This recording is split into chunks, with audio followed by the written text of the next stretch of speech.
الحمد لله نحمده ونستعينه ونستغفره ونؤمن به ونتوكل عليه ونعوذ بالله من شرور أنفسنا ومن سيئات أعمالنا من يهد الله فلا مضل له ومن يضلل فلا هادي له ونشهد أن لا إله إلا الله وحده لا شريك له ونشهد أن سيدنا ومولانا محمدا عبده ورسوله صلى الله تعالى عليه وعلى آله وأصحابه وبارك وسلم تسليما كثيرا كثيرا. أما بعد، أعوذ بالله من الشيطان الرجيم. بسم الله الرحمن الرحيم. يا أيها الذين آمنوا اجتنبوا كثيرا من الظن إن بعض الظن إثم ولا تجسسوا ولا يغتب بعضكم بعضا. وقال الله تعالى: قل للمؤمنين يغضوا من أبصارهم ويحفظوا فروجهم. وقال النبي صلى الله عليه وسلم: إياكم والظن فإن الظن أكذب الحديث ولا تحسسوا ولا تجسسوا ولا تباغضوا ولا تدابروا وكونوا عباد الله إخوانا، أو كما قال عليه الصلاة والسلام. معزز سامعین کرام، بزرگوں اور دوستوں، اللہ رب العزت کا جتنا شکر ادا کیا جائے اتنا کم ہے کہ اللہ تبارک و تعالی نے ہمیں رمضان کا مقدس مہینہ اور اس کا آخری عشرہ اور اس کے اندر یہ طاق راتیں اور اس میں شب قدر عطا فرمایا. ہمارا یہ جو مختلف عنوانات کے تحت یہاں جمع ہونا ہے، اس کا بنیادی مقصد یہ ہے کہ معاشرے کی اصلاح کی فکر کی جائے کہ معاشرے کے اندر کس طرح خرابی ختم ہو اور سدھار پیدا ہو. معاشرہ کسی جانور کا نام نہیں ہے، کسی چڑیے کا نام نہیں ہے. افراد جب مل جاتے ہیں تو وہ معاشرہ بن جاتا ہے. ہم اور آپ یہاں پر جمع ہو گئے، یہی ہمارا معاشرہ ہے. اور معاشرے میں سدھار اس وقت پیدا ہوگا جب افراد میں سدھار پیدا ہو جائے. ہر فرد یہ کوشش کرے، یہ فکر کرے کہ وہ اپنی زندگی کا رخ صحیح انداز میں موڑ لے گا تو پھر ہر فرد کے اس طرح فکر کرنے سے معاشرہ خود بخود سدھر جائے گا. تو یہ جمع ہونا اسی مذاکرے کے واسطے ہے کہ ایک دوسرے کے ساتھ بات کی جائے، ایک دوسرے کو نصیحتیں کی جائیں اور پھر معاشرے کو سدھارنے کی فکر اور کوشش کی جائے. اللہ رب العزت نے ہمیں یہ قیمتی زندگی عطا فرمائی ہے، اور اس زندگی کے اختتام پر ایسا نہیں ہے کہ ہماری دنیا کا خاتمہ اور اس زندگی کا خاتمہ ہو جائے گا، بلکہ اس زندگی کے اختتام پر ایک نئی زندگی کا آغاز ہوگا، اور وہ اصل زندگی ہے. اور پھر اس کے بعد جو مراحل ہیں وہ بڑے خطرناک مراحل ہیں. اس زندگی کے بعد سب سے پہلا مرحلہ موت کا مرحلہ ہے، موت کے بعد قبر کا مرحلہ ہے، اور پھر اس کے بعد حشر و نشر کا، اور پھر جنت اور جہنم کا مرحلہ ہے. اور اس قیمتی زندگی کے اندر، مختصر سی زندگی کے اندر، ان سارے مراحل کی ہمیں تیاری کرنی ہے. ہمارے رشتہ داروں میں، دوست و احباب میں، عزیز و اقارب میں لوگوں کا انتقال ہوتا رہتا ہے. جو اس دنیا سے چلا گیا اور اگلے مراحل سے گزرا، ان مراحل سے گزرنے کے بعد کوئی بھی واپس آ کر ہمیں اس نے بتایا نہیں کہ مراحل کیسے طے ہوئے، کیا کیا حالات پیش آئے، فرشتوں نے کس طرح کے سوالات کیے، کسی نے ہمیں آ کر نہیں بتلایا. اگرچہ ہمارے دوست و احباب نے، عزیز و اقارب نے اور رشتہ داروں نے ہمیں نہیں بتلایا، لیکن پیارے آقا صلی اللہ علیہ وسلم نے ہمیں پہلے ہی بتلا دیا ہے کہ کیسے مراحل پیش آنے والے ہیں. موت کا مرحلہ کیسا سخت مرحلہ ہے، موت کے بعد قبر کا مرحلہ کیسا سخت مرحلہ ہے، بہت نازک مرحلہ ہے. حضرت سعد بن معاذ رضی اللہ تعالیٰ عنہ بڑے جلیل القدر صحابی ہیں، انصار کے سردار ہیں. اتنا بڑا مقام و مرتبہ ہے کہ جب ان کا انتقال ہوا، اللہ کے رسول صلی اللہ علیہ وسلم نے ارشاد فرمایا کہ اللہ تبارک و تعالیٰ کا عرش ان کے انتقال کی وجہ سے ہل گیا. اور اللہ کے رسول صلی اللہ علیہ وسلم نے ان کے جنازے کی نماز پڑھائی، اور جنازے کی نماز پڑھا کر جب واپس تشریف لا رہے ہیں تو عام حالات میں جس طرح چلتے ہیں ویسا نہیں چل رہے، بلکہ اپنے قدم کے پنجوں کے بل چل رہے ہیں، جیسے زمین پر کانچ کے ٹکڑے پڑے ہوئے ہوں تو کس طرح انسان بچ بچ کر چلتا ہے، اس طرح اللہ کے رسول صلی اللہ علیہ وسلم چل رہے ہیں۔ صحابہ نے پوچھا، اللہ کے رسول یہاں تو کچھ موجود نہیں ہے، پھر آپ اس طرح بچ بچ کر کیوں چل رہے ہیں؟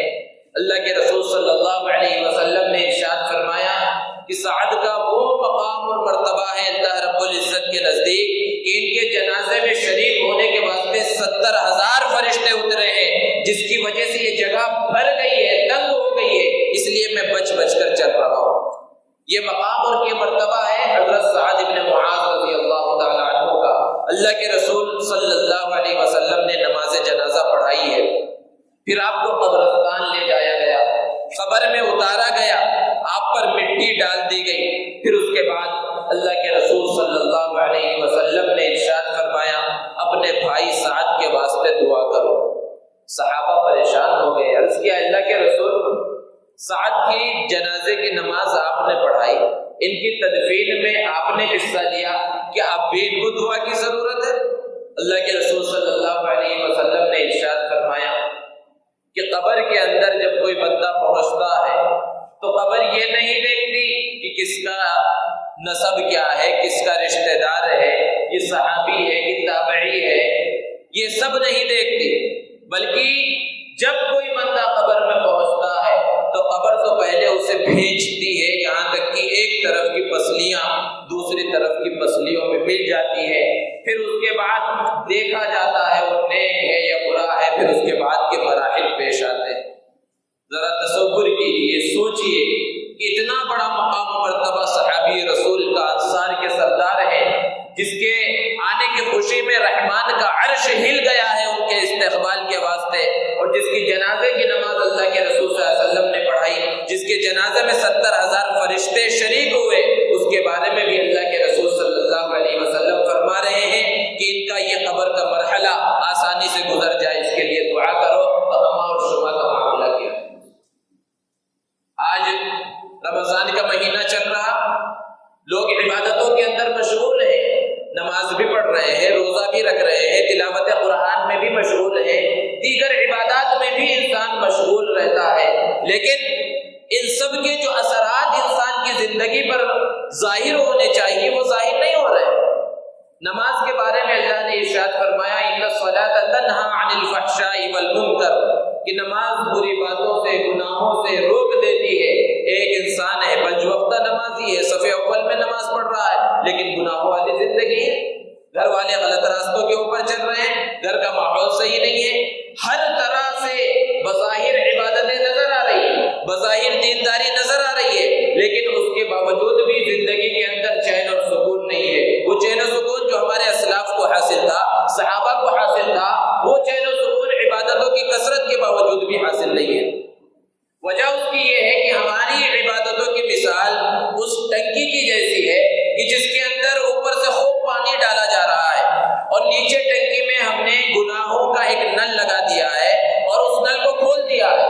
اوپر سے چاہے جتنا پانی ڈالا جائے، اگر نیچے نل کھلا ہوا رہے تو وہ پانی چاہے جتنے پریشر سے آئے، چاہے جتنی زیادہ مقدار میں آئے، پانی ٹنکی کے اندر بچے گا نہیں۔ ہم نے مختلف نل لگا دیے ہیں، مختلف سوراخ نیچے سے کر دیے ہیں گناہوں کے، کہ اوپر سے نماز بھی آ رہی ہے، روزہ بھی آ رہا ہے، زکوٰۃ بھی ہے، صدقہ خیرات بھی ہے، تلاوت قرآن بھی ہے، اور دیگر عبادتیں ہیں، سب کچھ ہے، لیکن زندگی کے اندر بہت سارے گناہوں کے نل، گناہوں کے سوراخ جاری کر دیے ہیں، جس کی وجہ سے ان عبادتوں کے جو ثمرات، جو برکات ظاہر ہونے چاہیے وہ ظاہر نہیں ہوتے۔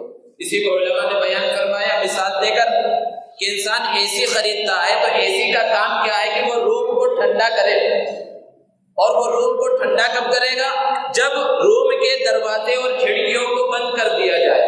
ایک آدمی نے بہت پیسے دے کر قیمتی اے سی خریدا اور اپنے کمرے میں لا کر لگا دیا، اور پھر چند دنوں کے بعد کمپنی والوں سے کہہ رہا ہے کہ کہ اتنے پیسے میں نے خرچ کیے لیکن کمرہ ٹھنڈا نہیں ہو رہا. تو کمرے والوں نے پوچھا، اس کمپنی والوں نے پوچھا کہ تم نے اپنے کمرے کی کھڑکیاں اور دروازوں کو بند کیا یا نہیں کیا؟ اس نے کہا بند نہیں کیا. تو وہ لوگ کہیں گے تم بے وقوف ہو، کیونکہ اس کا تو اصول ہی یہ ہے کہ یہ اس وقت ٹھنڈا کرے گا جب کھڑکیوں کو بند کر دیا جائے، جب دروازے کو بند کر دیا جائے. ورنہ ایک طرف سے ٹھنڈی ہوا آئے گی اور دوسری طرف سے ہوا چلی جائے گی، وہ ہوا کمرے میں رکے گی نہیں اور جو مقصد ہے وہ حاصل نہیں ہوگا. بالکل یہی حال ہماری عبادتوں کا ہے کہ ہم مختلف طرح کی عبادتیں کر رہے ہیں، لیکن گناہوں کی کھڑکیاں اور گناہوں کے دروازے ہم نے کھول دیے ہیں کہ ایک طرف سے ہماری عبادت آ رہی ہے، روزہ آ رہا ہے، زکوٰۃ آ رہی ہے، حج عمرے آ رہے ہیں، سب کچھ آ رہے ہیں، لیکن ان کھڑکیوں سے جس طرح ٹھنڈی ہوا نکل جاتی ہے، دروازوں سے ٹھنڈی ہوا نکل جاتی ہے، گناہوں کی کھڑکیوں سے یہ ہوائیں اور یہ عبادتوں کا جو مزہ ہے، جو ثمرات ہے، برکات ہے، یہ نکلتے چلے جا رہے ہیں. بیماریاں دو طرح کی ہوتی ہیں. کچھ بیماریاں ہوتی ہیں جو جسمانی ہیں اور ان کے علاج کے واسطے ڈاکٹر کے پاس جانا پڑتا ہے، اور ڈاکٹر جو دوائیں بتلائے، جو طریقے علاج تجویز کرے، اس کے مطابق اگر عمل کیا جائے تو وہ جسمانی بیماری ختم ہو جاتی ہے، انسان کی صحت درست ہو جاتی ہے. اگر جسمانی بیماری ہو جائے اور اس کا علاج نہ کیا جائے تو پھر یہی بیماری مہلک بن جاتی ہے، انسان کو موت کے منہ تک پہنچا دیتی ہے. اور کچھ بیماریاں ہیں روحانی، اور یہ سب سے اصل بیماریاں ہیں، ان کا علاج سب سے زیادہ ضروری ہے. جس طرح جسمانی بیماری کے علاج کے واسطے ہم ڈاکٹر کے پاس جاتے ہیں، روحانی بیماریوں کے علاج کی بھی فکر کرنی چاہیے. روحانی بیماریاں کیا ہیں؟ ہماری زندگی کے اندر غیبت ہے، تکبر ہے، جوالخوری ہے، کینہ ہے، کپٹ ہے، بغض ہے، حسد ہے، یہ سب باطنی بیماریاں ہیں، روحانی بیماریاں ہیں. اگر ان کا علاج نہ کیا گیا، ان کے علاج کی فکر نہ کی گئی تو پھر قریب ہے کہ انسان آہستہ آہستہ اسلام سے، مذہب اسلام سے دور ہوتا چلا جائے. بظاہر اسے نظر نہیں آئے گا، لیکن ان بیماریوں کے باطن میں ہونے کی وجہ سے، اپنے اندرون میں ہونے کی وجہ سے پھر اسے عبادت کی حلاوت محسوس نہیں ہوگی، عبادت کا مزہ محسوس نہیں ہوگا، عبادت کے انوارات، برکات اور ثمرات اس کی زندگی کے اوپر ظاہر نہیں ہوں گے. اللہ رب العزت نے قرآن مجید کے اندر ارشاد فرمایا، یا ایھا الذین آمنوا اجتنبوا کثیرا من الظن، کہ اے ایمان والو بہت سارے گمان سے بچو. اللہ رب العزت نے یہ نہیں بیان فرمایا کہ برے گمان سے بچو، بلکہ مطلق فرمایا.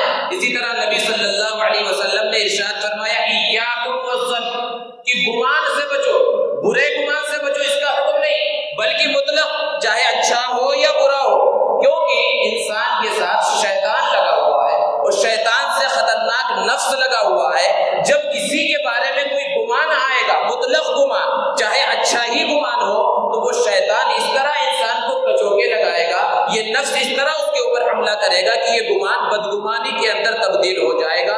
اسی کو اللہ رب العزت نے بیان فرمایا ان بعض الظن اثم، کہ بہت سارے جو گمان ہوتے ہیں وہ گناہ ہوتے ہیں. بدگمانی ہے کیا چیز؟ کہ بغیر کسی شرعی دلیل کے کسی کے بارے میں غلط خیال کر لینا، غلط سوچ لینا. کسی نے کسی کے بارے میں کچھ کہہ دیا بغیر تحقیق کے، بغیر دیکھے ہوئے، بغیر شرعی دلیلوں کے اس کی بات کو مان لینا، یہ بدگمانی ہے. اچھا خاصا انسان ہے، نمازی ہے، پرہیزگار ہے، روزے دار ہے، ہم اس کو دیندار سمجھتے ہیں. اب کسی نے اس کے بارے میں ہم کو کچھ کہہ دیا کہ ارے یہ تو فلاں چیز میں مبتلا ہے، ہم نے اس کی تحقیق نہیں کی، اس کے بارے میں معلومات نہیں کی، کوئی گواہ ہم نے دیکھا نہیں جس نے ہمیں بتلایا ہو، ہم نے بھی اپنے دل کے اندر یہ بات بٹھا لی کہ یہ شخص تو ایسا ہی ہے، بس نماز روزے کر رہا ہے لیکن اس کے اندر یہ خرابی ہے. اسی کو کہا جاتا ہے بدگمانی. اور یہ بدگمانی حرام ہے، اس سے بچنے کا حکم قرآن کے اندر دیا گیا. یہ گناہ کبیرہ ہے، لیکن ان سب گناہوں کو، بدنگاہی ہو، بدزبانی ہو، بدگمانی ہو، ہم نے گناہوں کی فہرست سے ہی نکال دیا ہے. گناہ کبیرہ کیا سمجھتے؟ گناہ ہی اسے نہیں سمجھا جاتا ہے، حالانکہ یہ حرام ہے. اور جتنی بدگمانی ہمارے دل و دماغ کے اندر ہوگی، قیامت کے دن مقدمہ قائم ہوگا ایک ایک بدگمانی پر، اور اللہ کے سامنے حساب دینا پڑے گا. اللہ کے سامنے جب مقدمہ قائم ہوگا، سوال کیا جائے گا تم نے فلاں سے فلاں چیز کے بارے میں بدگمانی کی تھی، کیا دلیل تھی تمہارے پاس، کیا شرعی دلیل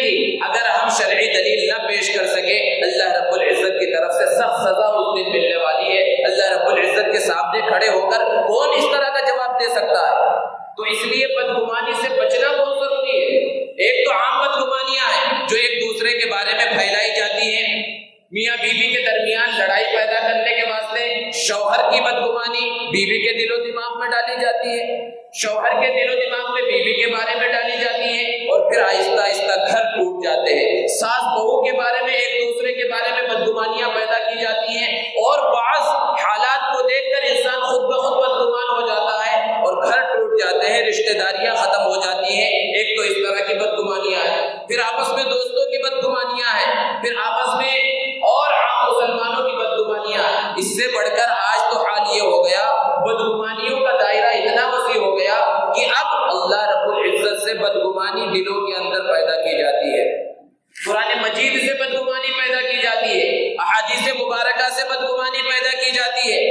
اس طرح کی باتیں سننے میں آتی ہیں۔ نبی کریم صلی اللہ علیہ وسلم کے ازواج مطہرات کا جب تذکرہ ہوتا ہے تو ہمیں معلوم ہے، ہر مسلمان کو معلوم ہے اور معلوم ہونا چاہیے کہ اللہ کے رسول صلی اللہ علیہ وسلم نے 11 ازواج مطہرات سے نکاح کیے۔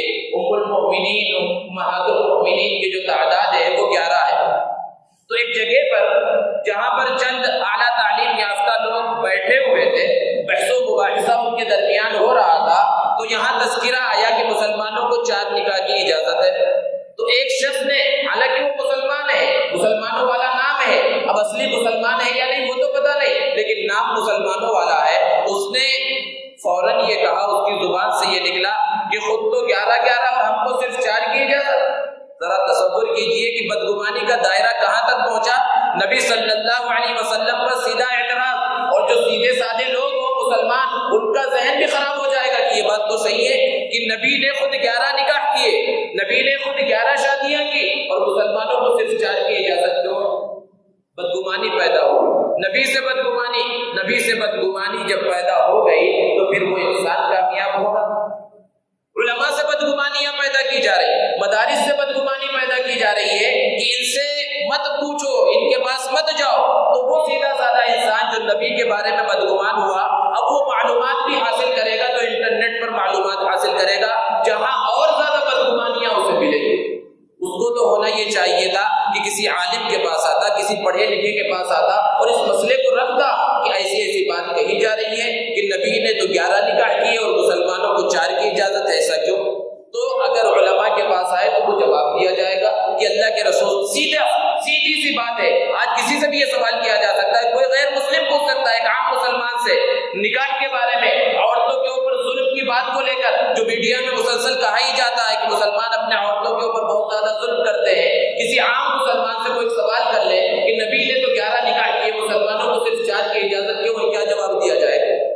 آسان سا جواب ہے، علماء کے درمیان رہے، علماء کے ساتھ اٹھنا بیٹھنا ہو، نیک لوگوں کے ساتھ ملنا جلنا ہو تو انسان بہکتا نہیں ہے، بدگمانیاں پیدا نہیں ہوتی ہیں۔ خاص طور سے دین کے معاملات میں، شریعت کے معاملات میں، نبی صلی اللہ علیہ وسلم کے معاملات میں ایسے لوگوں کو بدگمانیاں پیدا نہیں ہوتی۔ سیدھی سی بات کہی جا سکتی ہے کہ نبی صلی اللہ علیہ وسلم نے پہلا نکاح جب کیا تو آپ کی عمر مبارک کتنی تھی؟ 25 سال تھی، اور جس خاتون سے آپ نے نکاح کیا ان کی عمر مبارک کتنی ہے؟ 40 سال ہے، اور 2 شوہروں سے بیوہ ہو چکی ہے۔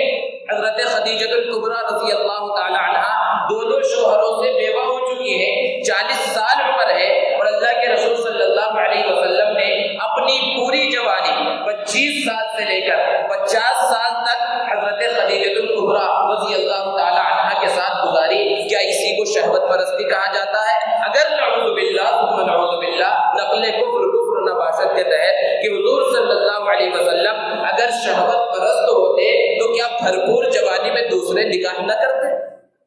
حضرت خدیجہ الکبریٰ رضی اللہ تعالی عنہا جب تک باحیات رہی، اللہ کے رسول صلی اللہ علیہ وسلم نے دوسرا نکاح نہیں کیا۔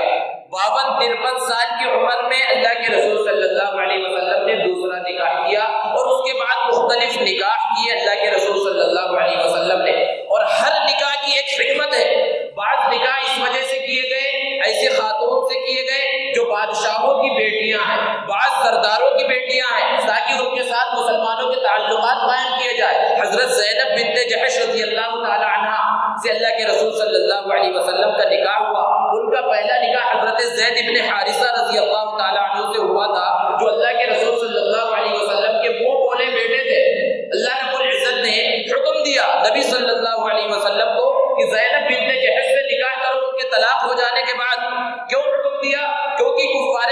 کے درمیان ایک غلط ذہن ان کا بنا ہوا تھا، ان کے درمیان یہ رائج تھا کہ منہ بولے بیٹے کو حقیقی بیٹے کا درجہ دیا کرتے تھے، اور حقیقی بیٹے کی بیوی سے نکاح کرنا درست نہیں ہے، چاہے بیٹے کا انتقال ہو جائے، بیٹا طلاق دے دے تو بھی بہو سے نکاح کرنا کسی بھی حالت میں جائز نہیں، چاہے بیٹا زندہ رہے اور یا زندہ نہ رہے۔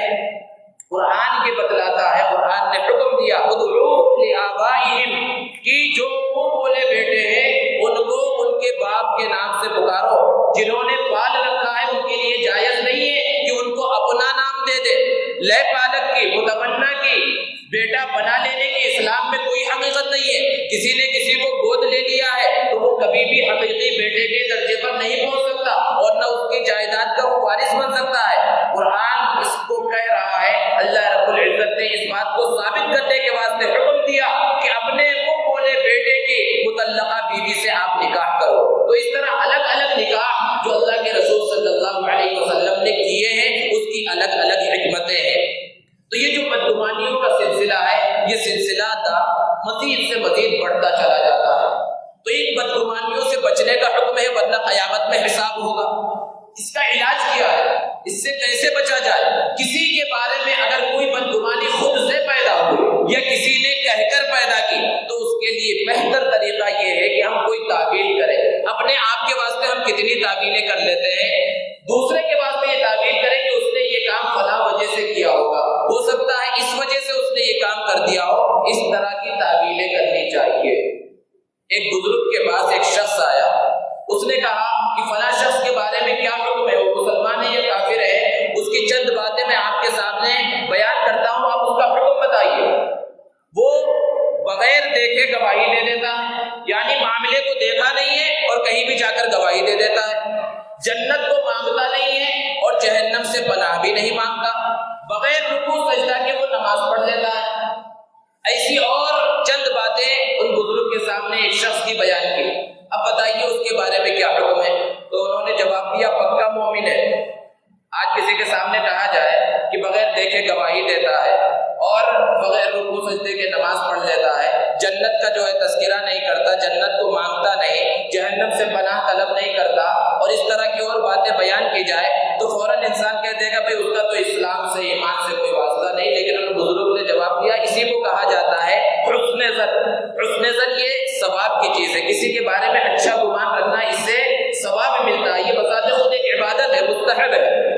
تو حسن ظن کے طور پر انہوں نے کہا کہ وہ تو پکا مومن ہے۔ اب یہ سامنے والا شخص پریشان ہو گیا کہ کیسے آپ کہہ رہے ہیں پکا مومن؟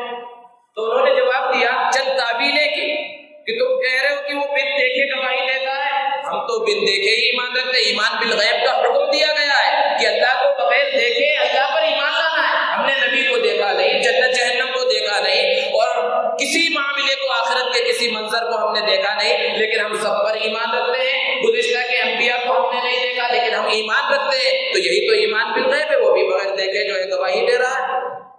اور ایک سوال یہ بھی تھا کہ وہ یہود و نصارہ کی بات کی تصدیق کرتا ہے، تو انہوں نے اس کی یہ تعبیر کی، قرآن میں اللہ نے ارشاد فرمایا وقالت اليهود ليست النصارى على شيء وقالت النصارى ليست اليهود على شيء، کہ یہود یہ کہتے ہیں کہ نصارہ کسی پر نہیں، نصارہ یہ کہتے ہیں کہ یہودیوں کا کوئی مذہب نہیں، کوئی ٹھکانہ نہیں، تو وہ یہودیوں کی اور نصرانیوں کی اس بات کی تصدیق کرتا ہے۔ اور پھر آگے کی بات آئی کہ جنت مانگتا نہیں اور جہنم سے پناہ نہیں مانگتا، تو انہوں نے جواب دیا وہ اللہ رب العزت کو راضی کرنے کی فکر میں اتنا مست و مگن رہتا ہے کہ صرف اللہ کی رضا کی دعا کرتا ہے، آگے جو جنت کا مرحلہ ہے وہ زبان پر ہی نہیں آتا۔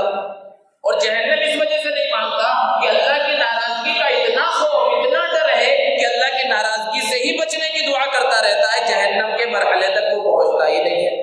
اس طرح کے حسن ظن کے ذریعے انہوں نے جواب دیا۔ تو بدگمانیوں سے بچنے کا آسان طریقہ یہ ہے کہ کسی کے بارے میں اگر بدگمانی پیدا ہو رہی ہے تو وہاں پر اپنا ذہن صاف کیا جائے، اور اگر اس کے اندر 100 خرابیاں ہیں، 100 میں سے 99 خرابیاں ہمیں نظر آ رہی، کوئی ایک چھوٹی اچھائی بھی اس کی نظر آ رہی ہے، اس کی نیکی نظر آ رہی ہے، تو اس کی طرف ہماری نگاہ ہو اور اس کی وجہ سے ہمیں اس کے ساتھ حسن ظن رکھنا چاہیے۔ یہ ہے بدگمانی کی حقیقت۔ دوسری چیز ہے بد نگاہی، بد زبانی۔ بد زبانی بھی بڑی خطرناک چیز ہے۔ سورہ حجرات میں ہی اللہ رب العزت نے بیان فرمایا وَلَا تَنَابَزُوا بِالْأَلْقَابِ، یہ زبان اللہ رب العزت کی بہت بڑی نعمت ہے، اتنی قیمتی اور عظیم نعمت ہے کہ اگر اس زبان کا صحیح استعمال کیا جائے تو اس سے انسان اعلیٰ سے اعلیٰ مرتبے اور مقامات کو حاصل کر لیتا ہے، اور زبان کا تھوڑا سا غلط استعمال انسان کو جہنم کے گڑھے میں پہنچا دیتا ہے۔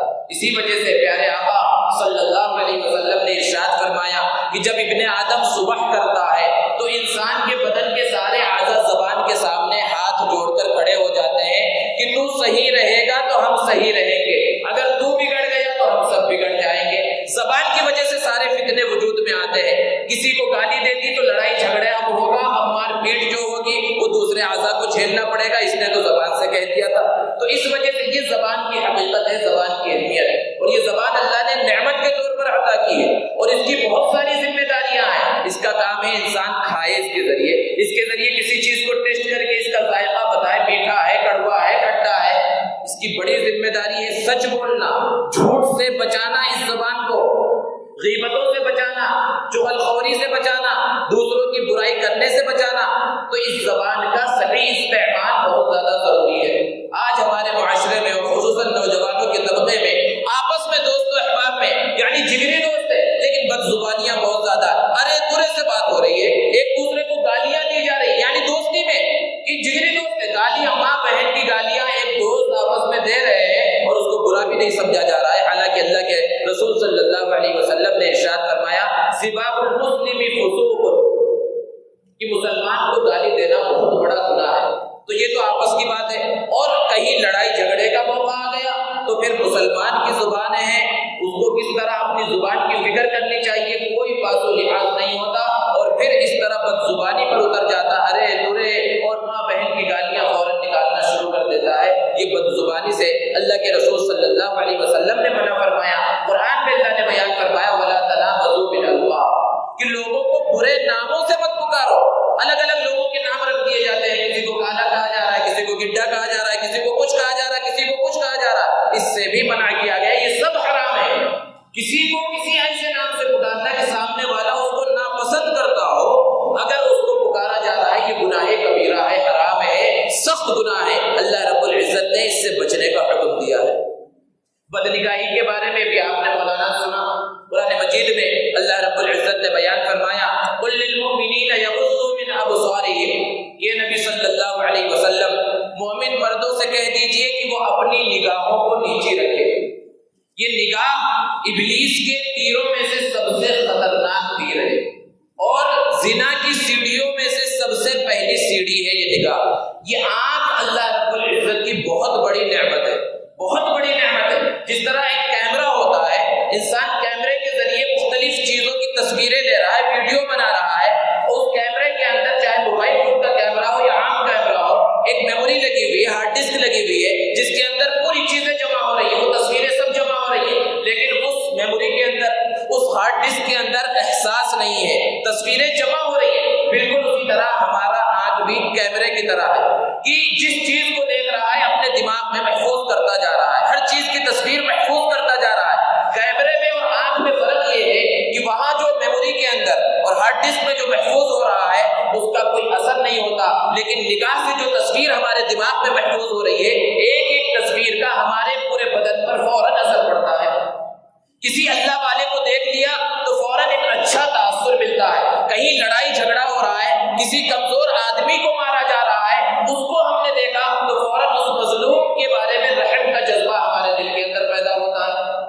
کسی لڑائی جھگڑے کو دیکھا جا رہا ہے اور وہاں پر جو ہے خون خرابہ ہو رہا ہے تو ہمارے دل کے اندر تکلیف، فوراً بدن کے اوپر اثر ظاہر ہوتا ہے۔ تو اسی طرح اس نگاہ کو جب غلط جگہ پر استعمال کیا جائے گا، غیر محرموں کو دیکھا جائے، نامحرموں کی تصویریں دیکھی جائے، ان کو براہ راست دیکھا جائے، تو ایسا ہو نہیں سکتا کہ وہ میموری کے اندر ہمارے دماغ کے اندر محفوظ ہو اور اس کا کوئی اثر ہمارے جسم پر ظاہر نہ ہو۔ اس کا اثر ہمارے جسم پر ظاہر ہوتا ہے، شہوت پیدا ہوتی ہے، انسان پریشان ہو جاتا ہے، سکون، چین و اطمینان ختم ہو جاتا ہے۔ اسی لیے کہا گیا کہ بد نگاہی کی وجہ سے انسان کے چہرے کی رونق ختم ہو جاتی ہے، لیکن یہ گناہ آج بہت زیادہ عام ہو گیا۔ فحاشی اور عریانی کے عام ہونے کی وجہ سے اس گناہ کی ہر جگہ پر کثرت ہے، جگہ جگہ پر یہ گناہ ہر انسان سے ہو رہا ہے، کیا بڑا کیا چھوٹا۔ علماء نے تو یہاں تک بیان فرمایا کہ یہ بد نگاہی جو زنا تک پہنچاتی ہے. زنا ایسا گناہ ہے کہ اس کے واسطے بہت سی چیزوں کا ہونا ضروری ہے.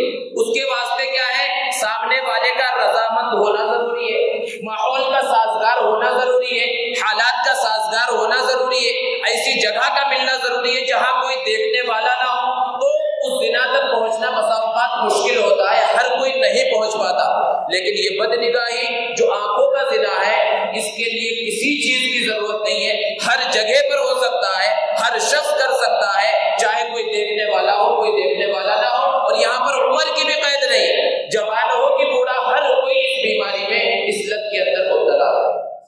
اللہ رب العزت نے قرآن مجید میں جب اس کو بیان فرمایا تو پھر اس کے بعد کوئی بد نگاہی میں مبتلا ہو رہا ہے تو گویا کہ وہ اللہ کی نافرمانی کر رہا ہے، اللہ کے فرمان کو نہیں مان رہا. نبی صلی اللہ علیہ وسلم نے ارشاد فرمایا لعن اللہ الناظر والمنظور الیہ، کہ اللہ کی لعنت ہے بد نگاہی کرنے والے پر اور جس کو دیکھا جا رہا ہے اس پر بھی.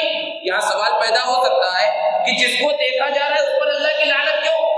اس وجہ سے کہ اگر وہ بن ٹھن کر لوگوں کے سامنے نہ آئے، دیکھنے کا موقع نہ دے تو اس کو دیکھنے کا موقع نہ ملے. تو دونوں پر، جس کو دیکھا جا رہا ہے اس پر بھی اللہ کی لعنت، جو دیکھ رہا ہے اس پر بھی اللہ کی لعنت ہے. اور لعنت کے معنی کیا ہے؟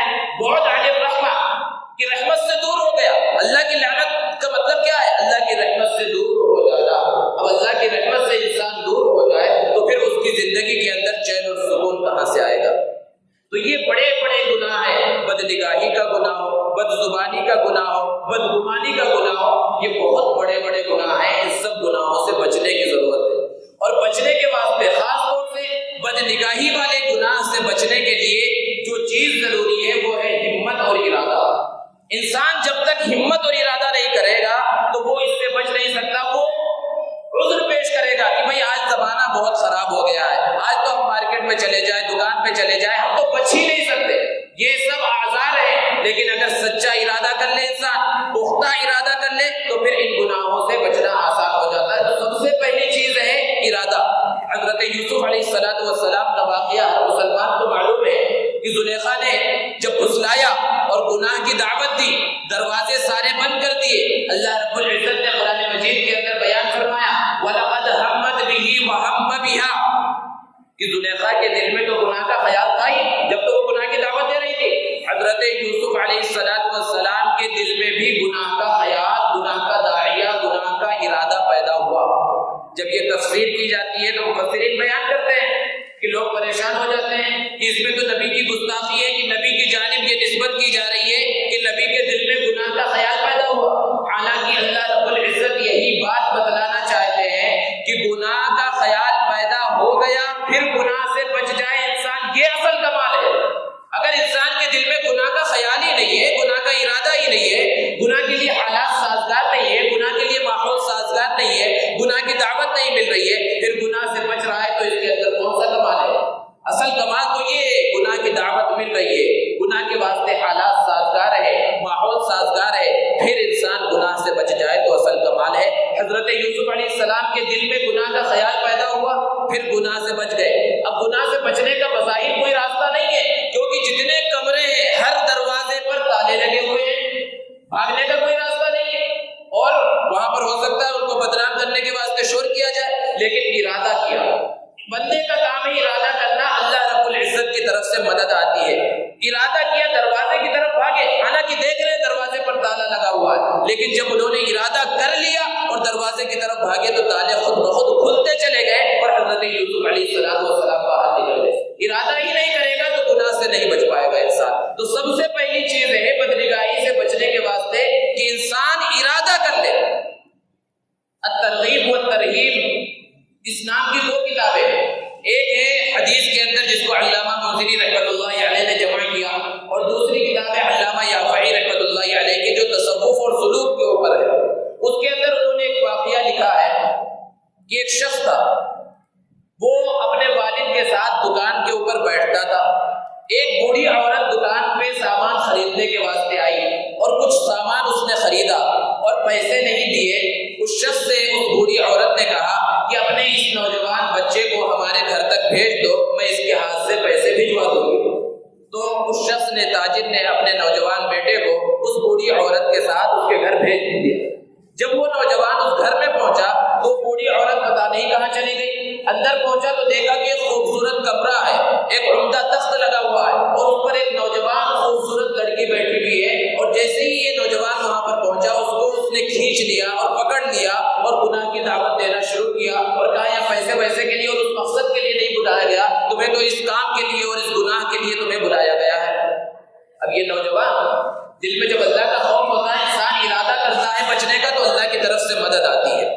اس نے بچنے کا بہت ارادہ کیا، کھینچ رہا ہے لیکن کہیں بچنے کا موقع نہیں مل رہا۔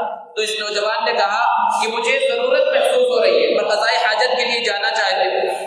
تو اس عورت نے فوراً ہی اپنے خادموں سے اور دوسروں سے کہا کہ جو بیت الخلاء ہے اس کو اچھے سے صاف کرو، یہ آ رہا ہے۔ اس زمانے کے بیت الخلاء آج کے زمانے کی طرح فلش والے تو ہوتے تھے نہیں، فوراً اس کو صاف کیا گیا۔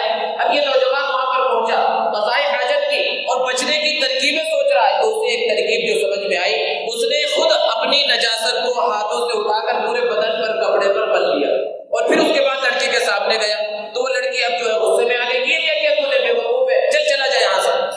اب یہ نوجوان کہتا ہے کہ میں وہاں سے باہر نکلا، میرے جیب میں 1 درہم تھا، میں نے ایک صابن خریدا اور نہر پر چلے گیا اور میں نے صابن لگا کر اپنے گندگی کو صاف کیا، اپنا لباس پہنا اور واپس چلا گیا۔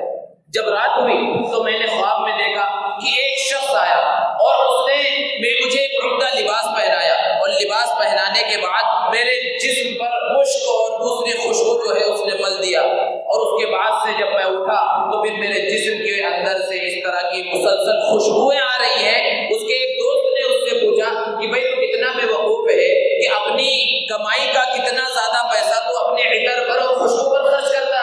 تو اس نے کہا میں تو 1 روپیہ بھی اپنے عطر کے واسطے اور خوشبو کے واسطے خرچ نہیں کرتا۔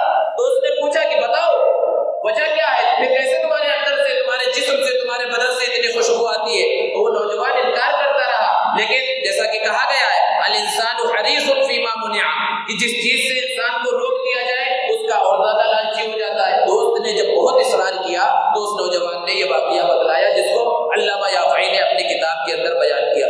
تو انسان گناہوں سے بچنے کا جب ارادہ کرتا ہے اور اس غلاظت سے، گندگی سے، زنا کی گندگی سے بچنے کا ارادہ کرتا ہے، اللہ تبارک و تعالیٰ اس کے لیے راستے کھول دیتے ہیں۔ اسی طرح اور ایک واقعہ علامہ یافعی رحمۃ اللہ علیہ نے اسی کتاب الترغیب والترہیب کے اندر لکھا، اسی سلسلے میں، کہ ایک نوجوان تھا جس کا کام ہی تھا بدکاری کے اندر مبتلا ہونا، اور پیسے دے دے کر وہ بدکاری کا گناہ کرتا تھا، اور جب بھی وہ زناکاری میں مبتلا ہوتا یا کوئی بھی گناہ کرتا، ایک ڈائری بنا رکھی تھی، ڈائری کے اندر باقاعدہ اپنے گناہوں کی فہرست تیار کرتا اور ڈائری بھر رہا تھا کہ میں نے یہ گناہ کیا، میں نے یہ غلط کام کیا، یہ غلط کام کیا۔ اسی علاقے میں ایک عورت رہتی تھی جس کے 3 معصوم چھوٹے چھوٹے بچے تھے، کھانے پینے کے واسطے کچھ بھی نہیں تھا اس کے پاس، بچے فاقے سے، بھوک کی وجہ سے تڑپنے لگے۔ تو پھر اسے خیال آیا کہ میں کہیں باہر جاؤں اور لوگوں سے کچھ مانگوں تاکہ بچوں کی بھوک کا سامان ہو، ان کی بھوک مٹ جائے۔ تو اس نے ایک عمدہ لباس پہنا اور چلتے چلتے اس نوجوان کے پاس پہنچی اور اس سے مدد طلب کی کہ میرے بچے فاقے سے ہیں۔ تو اس نے فوراً ہی اس کو پیسے دیے اور گناہ کی خواہش کا اظہار کیا کہ میں تجھ سے جو ہے غلط کاری کرنا چاہتا ہوں، بدکاری کرنا چاہتا ہوں۔ تو وہ نوجوان عورت رونے لگی اور اس نے کہا کہ میں اس کام کے لیے نہیں آئی اور میں ایسی عورت نہیں ہوں، میں تو اپنے بچوں کے بھوک کو مٹانے کے واسطے باہر نکلی ہوں، تو مجھے چھوڑ دو۔ تو اس نوجوان کے دل پر تھوڑا اثر ہوا اور اس نے اس گناہ سے بچنے کا ارادہ کر لیا اور پیسے ویسے ہی دے دیے۔ جب اس نے یہ کام کیا، کیونکہ جب انسان اچھا کام کرتا ہے دل کو سکون ملتا ہے۔ زمانے کے بعد ایک نیک کام اس سے صادر ہوا تھا، اپنی والدہ کے پاس گیا اور اپنی والدہ سے بیان کیا کہ آج میں نے یہ نیک کام کیا۔ تو اس کی والدہ نے کہا کہ میں تو تجھ کو زمانے سے ان غلط کاموں سے رکنے کے لیے کہہ رہی تھی لیکن تو نہیں رک رہا تھا، چل اچھا اللہ کا فضل ہوا کہ تو اس گناہ سے رک گیا۔ اب اس ڈائری کے اندر اس اچھے کام کو بھی لکھ دے، اب تک تو ڈائری کے اندر برے کام لکھتا ہوا آ رہا ہے، غلط کاریاں، بدکاریاں لکھتا ہوا آ رہا ہے، آج اس اچھے کام کو اپنی ڈائری میں لکھ۔ اس نے ڈائری اٹھایا تو ڈائری کے پورے صفحات بھرے پڑے ہیں، کوئی جگہ خالی نہیں ہے جہاں پر یہ لکھ سکے۔ اس نے اپنی والدہ سے کہا اس میں تو جگہ خالی نہیں ہے جس میں یہ نیکی لکھ سکوں، یہ اچھائی لکھ سکوں، یہ گناہوں سے بھری پڑی ہے۔ تو والدہ نے کہا اگر کاپی میں، ڈائری میں جگہ نہیں، اس کے حاشیے میں لکھ دے، نیچے لکھ دے۔ تو اس نے حاشیے میں چھوٹا سا باریک سا اس نیکی کے کام کو لکھ دیا، اور پھر جب شام میں لیٹا تو سچے پکے توبہ کے ارادے کے ساتھ وہ لیٹ گیا۔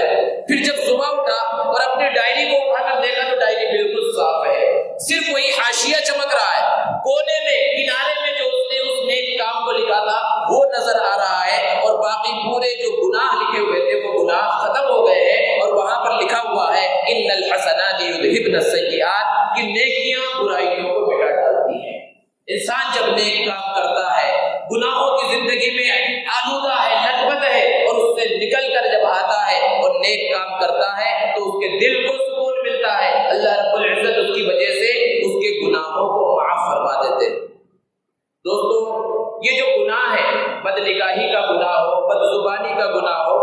زبانی کا گناہ ہو، یہ تو زمانے سے چلے آ رہے ہیں، لیکن موجودہ زمانے میں چونکہ میڈیا کا دور ہے اور خاص طور سے سوشل میڈیا کا دور ہے، ان گناہوں کے اندر بہت تیزی کے ساتھ اضافہ ہوا ہے اور یہ گناہ بہت زیادہ پھیل گئے ہیں۔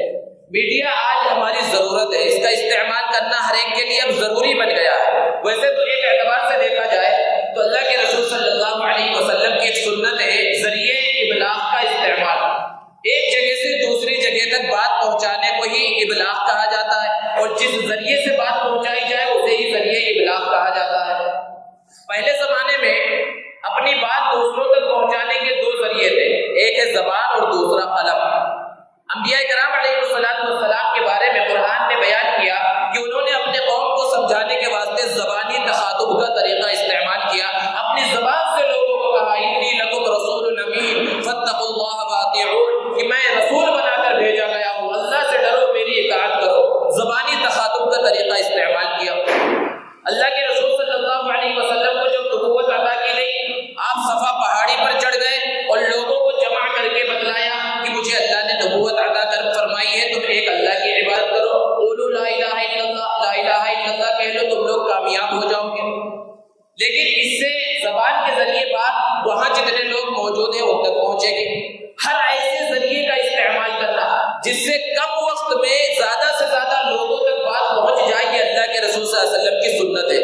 اللہ کے رسول صلی اللہ علیہ وسلم نے اپنی دعوت کو پھیلانے کے واسطے حج کو استعمال کیا۔ حج زمانے جاہلیت میں بھی کیا جاتا تھا، دنیا کے کونے کونے چپے چپے سے لوگ آتے تھے، اللہ کے رسول صلی اللہ علیہ وسلم نے حج کو استعمال کیا، حج میں لوگوں سے ملاقات کرنا شروع کیا، اور وہی حج ہی سبب بنا کہ مدینہ المنورہ کے اندر اسلام پہنچا۔ اس سے آگے بڑھ کر اللہ کے رسول صلی اللہ علیہ وسلم نے مکہ المکرمہ کے جو بازار تھے ان بازاروں کو استعمال کیا، کیونکہ بازاروں میں مختلف جگہوں کے مختلف زبانوں کے بولنے والے لوگ مل جاتے ہیں، وہاں پر بھی اپنی دعوت اللہ کے رسول صلی اللہ علیہ وسلم نے پہنچائی۔ لیکن یہ جو ذرائع تھے ان میں خرابیاں بھی بہت تھی، حج میں بہت زیادہ خرابیاں تھیں اس زمانے میں۔ اللہ کے رسول صلی اللہ علیہ وسلم نے بازاروں کی خرابیوں سے بچ کر اور حج کی خرابیوں سے بچ کر اپنے کام کو انجام دیا۔ لیکن ان سب چیزوں کے ذریعے بات صرف اسی علاقے تک یا جو وہاں تک آئے انہی تک پہنچی۔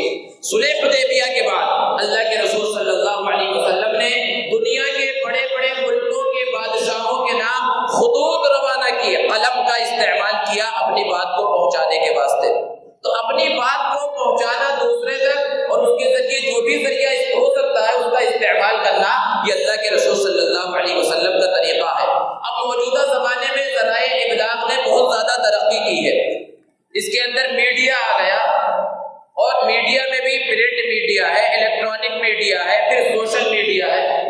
سوشل میڈیا نے سب سے زیادہ ترقی کی۔ پرنٹ میڈیا جسے کہا جاتا ہے کہ بھئی اخبارات کے ذریعے، کتابوں کے ذریعے، رسائل اور جرائد کے ذریعے اپنی بات پہنچا دی جائے۔ الیکٹرانک میڈیا برقی آلات کے ذریعے جو چیزیں چلتی ہے، ٹی وی ہے، انٹرنیٹ ہے اور دوسری چیزیں ہیں، ان سے اپنی بات کو پہنچایا جائے۔ ان دونوں کی بھی اپنی بہت زیادہ حیثیت ہے، لیکن چند سالوں میں گزشتہ سوشل میڈیا نے جتنی ترقی کی ہے اس کی مثال نہیں ملتی، کہ ہر انسان کے جیب میں سوشل میڈیا موجود ہے، جس کے پاس بھی موبائل ہے اس کے پاس سوشل میڈیا ہے۔ یہ میڈیا نے پوری دنیا کو ایک گاؤں کے اندر تبدیل کر دیا ہے، اور حقیقت میں ایک گاؤں بن گیا ہے کہ ایک کھیڑے گاؤں میں بیٹھا ہوا انسان بھی دنیا بھر کی خبروں سے اسی طرح باخبر اور مطلع رہ سکتا ہے جس طرح شہر میں ترقی یافتہ شہر میں بیٹھا ہوا آدمی۔ تو دنیا ایک گاؤں کے اندر تبدیل ہو گئی ہے۔ اب یہ میڈیا، سوشل میڈیا ہر جگہ پر پہنچ گیا، کیا نوجوان، کیا بچہ، کیا بوڑھا، ہر کوئی استعمال کر رہا ہے، بلکہ فخریہ اس کو بیان کیا جا رہا ہے۔ چھوٹے چھوٹے بچے بولنا نہیں آیا، دودھ پینے کی عمر میں ان کے ہاتھ میں بھی موبائل پکڑا دیا جا رہا ہے، کیونکہ اس سے والدین کو سکون ہے کہ جب تک بچے کے ہاتھ میں موبائل ہے، ویڈیو چل رہا ہے، رنگ برنگ کی چیزیں نظر آ رہی ہے، بچہ رو نہیں رہا ہے۔ اور بڑے فخر سے بیان کیا جاتا ہے کہ بھئی ہمارا بیٹا جو ہے 3 سال کا ہے، 2.5 سال کا ہے، اور وہ تو پاسورڈ بھی جو ہے لگا لیتا ہے، لاک کھول لیتا ہے، یوٹیوب کھول کے اس میں ویڈیو اور کارٹون بھی چلا لیتا ہے، صرف 3 سال کا بچہ۔ یہ کوئی فخر کی چیز ہے؟ بچوں کا بچپنا چھینا جا رہا ہے، بچوں کے کھیلنے کے اور چھیننے کے، ادھر ادھر دوڑنے کے جو دن ہیں اس کو ایک موبائل کے اندر دے دیا گیا اور سمجھا جا رہا ہے یہ فخر کی چیز ہے۔ یہ کوئی فخر کی چیز نہیں ہے، اس کے جو طبی نقصانات ہیں وہ الگ چیز ہے، لیکن بچوں کا بچپن چھینا جا رہا ہے۔ تو اب یہ سوشل میڈیا اتنا زیادہ وسیع ہو گیا ہے، اس کا حکم کیا ہے؟ اس کو استعمال کیا جائے یا نہ کیا جائے؟ بہت سے ایسے علماء ہیں جو اس کے استعمال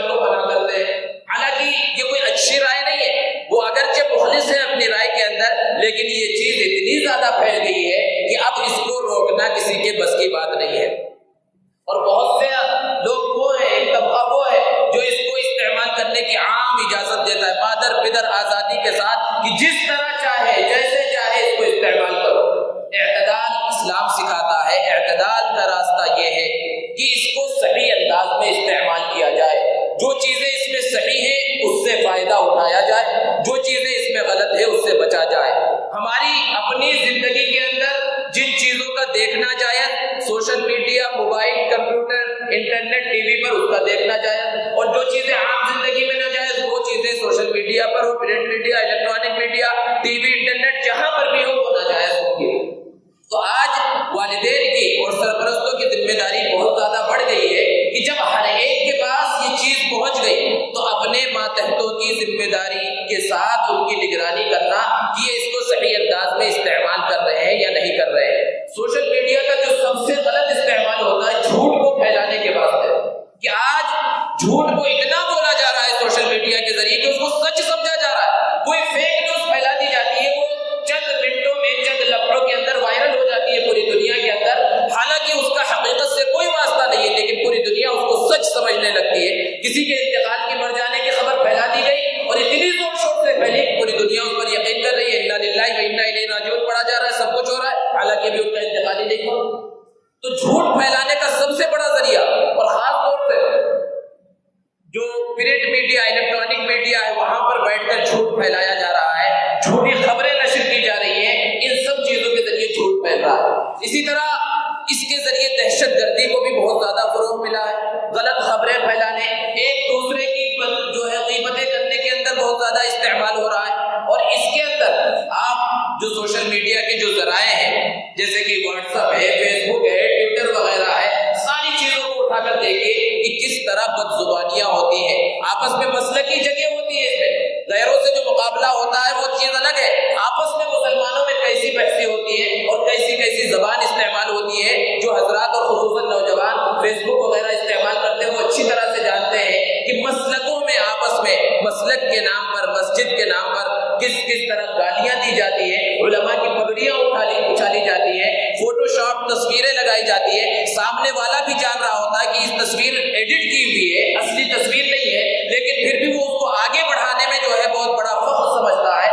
اس طرح پورا معاملہ چل رہا ہے. علماء کی تصویریں لی جا رہی ہے، ساتھ میں کسی لڑکی کو کھڑا کر دیا گیا کہ یہ دیکھو بڑا بیان کرتے ہوئے پھرتے ہیں اور جو ہے لڑکے سے مصافحہ کر رہے ہیں، حالانکہ وہ خود جان رہا ہے کہ اصلی تصویر نہیں ہے، لیکن وہ بھی اس کو آگے بڑھا رہا ہے، اس کو تحقیق کے نام پر آگے بڑھا رہا ہے. تو اس طرح علماء کی پگڑیاں اچھالی جا رہی ہیں، علماء سے بدزن کیا جا رہا ہے. اسی سوشل میڈیا میں خاص طور پہ رمضان کے اندر جب مدارس والے، اہل مدارس اور وہاں کے علماء، حفاظ جو مختلف علاقوں میں مدارس کے بچوں کے واسطے چندہ وصول کرنے کے واسطے نکلتے ہیں تو ان کے لیے کیسی بدگمانیاں ہیں، کیسی بدگمانیاں کی جاتی ہیں. چندہ خور کے نام سے، یہ چندہ خور آ رہے ہیں تمہارے علاقوں میں، ان کو زکات نہیں دینا.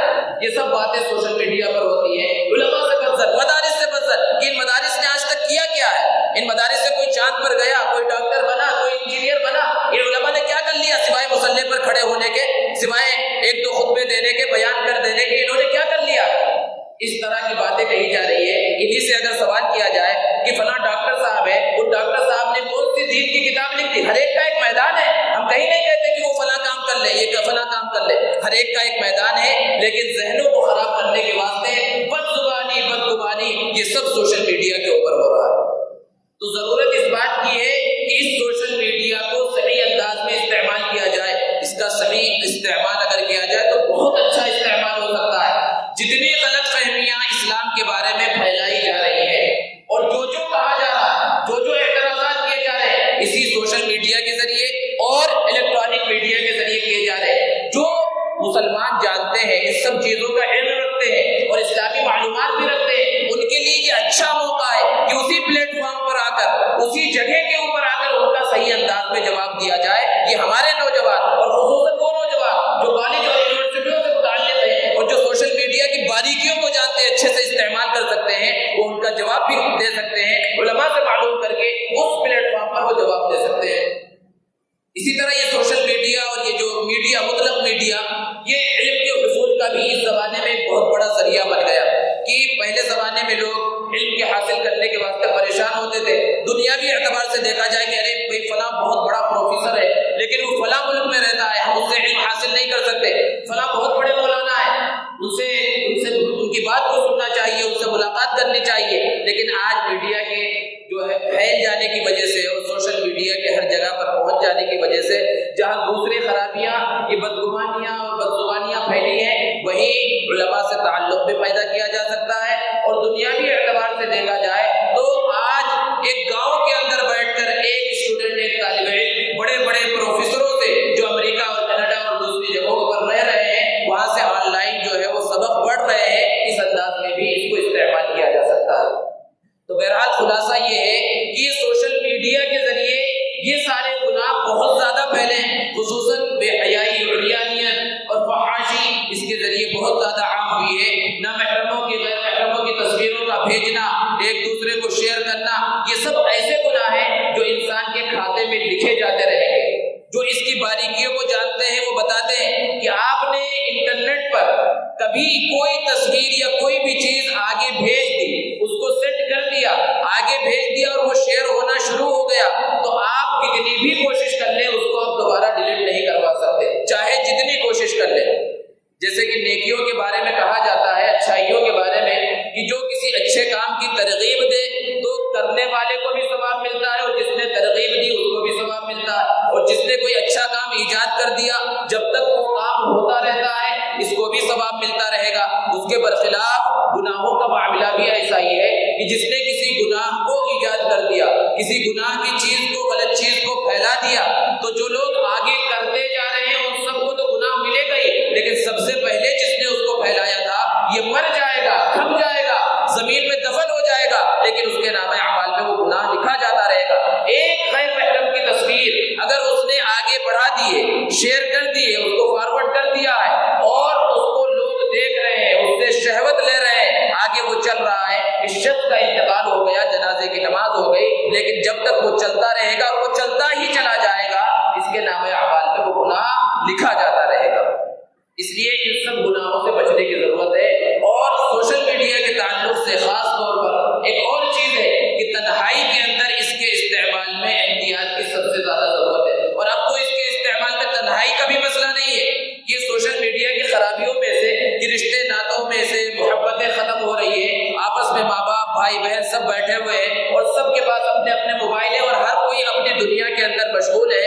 ماں باپ انتظار کر رہے ہیں کہ بیٹا ہم سے بات کرے, لیکن وہ اپنے بن دیکھے دوستوں سے بات کرنے میں, ان سے چیٹنگ کے اندر مشغول رہتا ہے, دنیا بھر کے اندر جو ہے لوگوں سے بات کر رہا ہے, اور سامنے بیٹھے اپنے رشتے داروں سے, والدین سے بات کرنے کی اس کے واسطے فرصت نہیں ہے.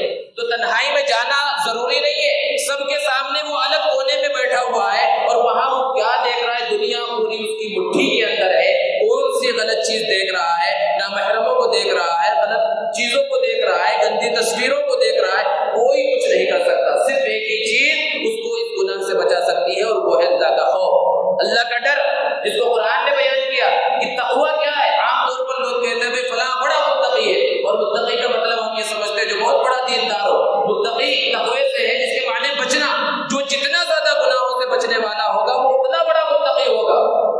تقوی کے بارے میں اللہ نے بیان فرمایا وَأَمَّا مَنْ خَافَ مَقَامَ رَبِّهِ وَنَهَى النَّفْسَ عَنِ الْهَوَىٰ, کہ اس بات کا استحضار ہو جائے دل و دماغ کے اندر کہ ایک دن پروردگار عالم کے سامنے کھڑا ہونا ہے اور اپنے کیے کا جواب دینا ہے. یہ استحضار جب دل و دماغ کے اندر آ جائے گا تو انسان کا گناہوں سے بچنا آسان ہو جائے گا. ورنہ تو یہ گناہ اور یہ لت, یہ بیماری ایسی ہے کہ جب موبائل فون ہاتھ کے اندر آ گیا تو پھر اس سے بچنا بہت زیادہ مشکل ہے. ایک ہی چیز ہے جو اللہ کا خوف, اللہ کا دھیان, اللہ کا استحضار ہی ان چیزوں سے بچا سکتا ہے. اور انسان جب گناہوں والی زندگی گزارتا ہے, اور خصوصاً ایسے گناہ جو باطنی گناہ ہے, انسان کی نیکیاں آہستہ آہستہ جو نیکیاں وہ کر رہا ہے ختم ہوتی چلی جاتی ہیں اور اس کو پتہ بھی نہیں چلتا, اور پھر ان گناہوں کی وجہ سے اس کی زندگی کا چین اور سکون ختم ہو جاتا ہے, پریشانیاں آتی ہیں, مصیبتیں آتی ہیں. قرآن مجید میں اللہ رب العزت نے بیان فرمایا وَمَا أَصَابَكُم مِّن مُّصِيبَةٍ فَبِمَا كَسَبَتْ أَيْدِيكُم, کہ تمہیں جو بھی پریشانی تکلیف پہنچتی ہے تمہارے ہی کسی کرتوت کا نتیجہ ہے. اللہ رب العزت نے تو یہاں تک بیان فرمایا أَوَلَمَّا أَصَابَتْكُم مُّصِيبَةٌ قَدْ أَصَبْتُم مِّثْلَيْهَا, اس آیت کریمہ میں ایک مصیبت کا تذکرہ ہے مسلمانوں کو فتح کے بعد پھر شکست ہو گئی، 70 صحابہ کرام رضوان اللہ تعالی علیہم اجمعین شہید کر دیے گئے، اللہ کے رسول صلی اللہ علیہ وسلم کو زخم آئے، اس کو اللہ رب العزت نے مصیبت کہا ہے۔ جب یہ پریشانی پہنچی صحابہ کرام نے دیکھا تو ان کی زبان سے یہ الفاظ نکلے انا ھذا، یہ کیسے ہو گیا؟ ہم تو اللہ پر ایمان رکھنے والے ہیں، ہم حق پر ہیں، پھر ہمیں یہ شکست کیوں مل گئی؟ اللہ رب العزت نے بیان فرمایا قل هو من عند انفسکم، یہ تمہاری وجہ سے ہی ہوا ہے، تم نے نبی صلی اللہ علیہ وسلم کے ایک حکم کو نہیں مانا جس کی وجہ سے یہ دن دیکھنا پڑا، تو نبی صلی اللہ علیہ وسلم کے ایک حکم کے نہ ماننے کی وجہ سے جیتی ہوئی جنگ شکست کے اندر بدل جاتی ہے۔ تو ہم جو روزانہ صبح سے لے کر شام تک اللہ کی نافرمانیوں کے اندر مشغول ہیں تو ہمارے اوپر مصیبتیں نہیں آئیں گی، ہمارے اوپر پریشانیاں نہیں آئیں گی۔ اور ابتدا سے دیکھ لیجئے کہ گناہوں کا انجام کیا ہوتا ہے۔ ابلیس کا بہت بڑا مقام و مرتبہ تھا، لیکن جب اس نے پہلی مرتبہ نافرمانی کی، حضرت آدم علیہ السلام کو سجدہ نہیں کیا تو انجام کیا ہوا؟ اسے دنیا کے اندر آنا پڑا، جنت سے نکلنا پڑا، وہ راندہ درگاہ ہو گیا، ہمیشہ ہمیشہ کے واسطے مردود ہو گیا۔ آگے بڑھ کر دیکھیے حضرت نوح علیہ السلام کی قوم ہے، جب بات کو نہ مانا اللہ رب العزت نے پانی کے عذاب کے اندر مبتلا کر دیا۔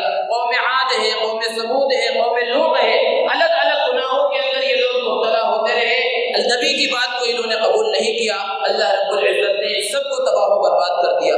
پھر اس کے بعد حضرت موسیٰ علیہ السلام کا زمانہ آیا، فرعون کو سمجھایا، مختلف انداز میں اسلوب بدل کر سمجھایا، لیکن جب ماننے کے لیے تیار نہ ہوا تو قبطیوں پر اللہ رب العزت نے مختلف طرح کے عذاب بھیجے اور آخر میں سب کو غرق کر دیا۔ اور پھر بنی اسرائیل کا انجام اللہ رب العزت نے قرآن مجید میں بیان فرمایا کہ پہلے انہیں کہا گیا انی فضلتکم علی العالمین، کہ ہم نے تمہیں ساری دنیا جہان والوں پر فضیلت عطا فرمائی ہے، لیکن جب ان کے اندر غلط کاری آئی، گناہ آیا، نبی کی نافرمانی آئی، تو پھر ایک زمانہ وہ آیا کہ انہیں کو کونوا قردۃ خاسئین کہا گیا کہ تم ذلیل بندر بن جاؤ۔ تو یہ اللہ رب العزت کی سنت ہے، اللہ کا طریقہ ہے کہ گناہوں کو زیادہ دنوں تک برداشت نہیں کیا جاتا، تباہ کر دیا جاتا ہے۔ یہ اس امت کی خصوصیت ہے کہ نبی صلی اللہ علیہ وسلم کی برکت سے پہلی امتوں کی طرح یک بارگی عذاب تو نہیں آئے گا، لیکن مختلف طرح کی آزمائشیں، مختلف طرح کے جو حالات آ رہے ہیں یہ گناہوں کا نتیجہ ہے۔ شروع میں دیکھیے ہمارے اسلاف اکابر صحابہ کرام رضوان اللہ تعالی علیہ مجمعین کا زمانہ کہ جس جگہ پر قدم رکھتے تھے فتح ان کے قدم چومتی تھی، جہاں جاتے تھے آسانی سے فتح حاصل کر لیتے تھے، لیکن جیسے جیسے زمانہ نبی صلی اللہ علیہ وسلم سے دور ہوتا چلا گیا اور لوگوں کے اندر سرکشی آئی، طغیانی آئی، نبی کے فرمان کو چھوڑ دیا، اللہ کے فرمان کو چھوڑ دیا، تو پھر آج پوری دنیا کے اندر سب سے ذلیل قوم مسلمان ہو گئی۔ ہر کوئی ذلت کی نگاہ سے مسلمان کو دیکھ رہا ہے۔ وجہ کیا ہے؟ کیونکہ نبی کے اخلاق اور کردار کو ہم نے چھوڑ دیا، گناہوں والی زندگی کو اپنا لیا۔ اگر ہم پھر اسی زندگی پر لوٹ کر آ جائیں، پھر وہ اخلاق اور کردار جو صحابہ کے اخلاق و کردار تھے، جو صحابہ کا طریقہ تھا، اس کو اپنا لے تو فتح پھر ہمارے قدم چومے گی اور پھر اسی طرح کی عزت ملے گی جس طرح کی عزت کا وعدہ اللہ رب العزت نے قرآن مجید میں کیا ہے۔ وَلِلَّهِ الْعِزَّةُ وَلِرَسُولِهِ وَلِلْمُؤْمِنِينَ، کہ عزت اللہ کے واسطے ہے، رسول کے واسطے ہے اور مسلمانوں کے واسطے ہے۔ تو یہ عزت اس وقت ہمیں حاصل ہوگی جب ہم گناہوں والی زندگی کو چھوڑ دیں گے، اور اگر گناہ کرتے رہیں گے اور اسی گناہوں میں لت پت ہو کر ہم چلے جائیں گے دنیا سے، تو یہ نسلیں جو بعد میں آنے والی ہیں وہ بھی اسی راستے کے اوپر چلتے رہیں گی اور پھر یہ معاشرے کی اصلاح کبھی بھی نہیں ہو سکے گی۔ اس لیے ضرورت اس بات کی ہے کہ ہر فرد اپنی فکر کرے، اپنی اصلاح کی کوشش کرے۔ ہر فرد جب اپنی اصلاح کرے گا تو معاشرے کی اصلاح خود بخود ہو جائے گی اور پھر معاشرے کے اندر باغ و بہار نظر آئے گا اور پھر دنیا کے اندر مسلمانوں میں آپس میں محبت اور اتحاد کی فضا پیدا ہوگی۔ اللہ تبارک و تعالیٰ سے دعا ہے کہ اللہ تبارک و تعالیٰ ہم سب کو صحیح انداز میں عمل کرنے کی توفیق عطا فرمائے اور رمضان کے بقیہ ایام کی صحیح طرح سے قدر کرنے کی توفیق عطا فرمائے اور خصوصاً ان باطنی گناہوں سے بچنے کی ہمیں توفیق عطا فرمائے۔ وآخر دعوانا الحمدللہ رب العالمین۔ الحمدللہ رب العالمین۔ اللہم صل علی سیدنا و مولانا محمد وبارک وسلم۔ یا اللہ یا رحمن یا رحیم یا ذا الجلال والاکرام یا احد الصمد الذي لم يلد ولم يولد ولم يكن له كفوا احد۔ اللهم يا اول الاولین ويا آخر الاخرین، ظلمنا انفسنا وان لم تغفر لنا وترحمنا رب اغفر وارحم وأنت خير الراحمين رب ارحمهما كما ربياني صغيرا اللهم إنا نسألك الجنة ونعوذ بك من النار وما قرب إليها من الأقوال والأعمال اللهم إنا نسألك الهدى والتقى والعفاف والغنى عن الناس اللهم نور قلوبنا بالقرآن وزين أخلاقنا بالقرآن ونجنا من النار بالقرآن وأدخلنا في الجنة بالقرآن اللهم أعنا على ذكرك وشكرك وتلاوة كتابك وحسن عبادتك یا اللہ ہمارے گناہوں کو معاف فرما، یا رب العالمین ہماری خطاؤں سے درگزر فرما، یا رب العالمین ہمارے صغیرہ کبیرہ جانے میں جو بھی گناہ ہو گئے ہیں اپنے فضل و کرم سے معاف فرما، یا رب العالمین امت مسلمہ پر رحم فرما، جہاں بھی مسلمان پریشان حال ہیں ان کی پریشانیوں کو دور فرما، یا رب العالمین فلسطین کے مسلمانوں کی حفاظت فرما، ملک شام کے مسلمانوں کی حفاظت فرما، سارے جہان کے مسلمانوں کی حفاظت فرما، یا رب العالمین ہمارے ملک میں امن و امان قائم فرما، فتنہ اور فساد سے حفاظت فرما، ظالموں کے ظلم سے حفاظت فرما، شریروں کی شرارت سے حفاظت فرما، حاسدوں کے حسد سے حفاظت فرما، فتنوں کے فتنے سے حفاظت فرما، یا رب العالمین جو مقروض ہیں ان کے قرضوں کی ادائیگی کے اسباب مہیا فرما، یا رب العالمین جو بے روزگار ہیں انہیں حلال روزگار عطا فرما، یا رب العالمین جو بیمار ہیں انہیں شفاء کاملہ دائمہ عاجلہ مستمرہ عطا فرما، یا رب العالمین جو اس دنیا سے رخصت ہو گئے ان کی مغفرت فرما، یا رب العالمین ہم سب کا خاتمہ اپنے اپنے وقت پر ایمان پر فرما، یا رب العالمین موت سے پہلے موت کی صحیح تیاری کرنے کی توفیق عطا فرما، عذاب قبر سے حفاظت فرما، محشر کی رسوائیوں سے حفاظت فرما، عذاب جہنم سے حفاظت فرما، جنت الفردوس میں داخلہ عطا فرما،